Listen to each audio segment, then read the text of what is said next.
Мандатот на пратениците не може да продолжи во случај на самораспуштање на собранието. И се распуштува собранието, не продолжил мандатот, така. Надвор од условите. Сака да каже, ако се исполнети условите во ставот 4, по членот 63, може да продолжи. Бидејќи, ама самораспуштање се спомнува. Ама точно, доколку е активен парламентот. Како ако се самораспуштил ќе биде активен?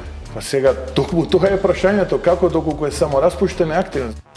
Ајде сега, истиот председател на држава да направи една таква лидерска средба, да седнеме, да поразговараме, да видиме што е целта на ова парламентарно мнозинство, што всушност е клучната иницијатива зашто не сакаат да се собере овој парламент, да поразговараме лидерите на најголемите политички партии. Па ние ја користам оваа прилика во вашата емисија да го повикам председател на државата во најскоро време да не создаваме во јавноста тензија непотребна, да не се контрираме со опозиција, да се надбудруваме кој е погласен или кој е повидлив, они се против, ние сме за.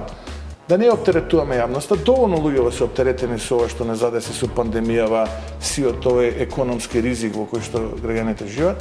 Дајте да седнеме, да направиме на лидерска средба, да ги отвориме картите.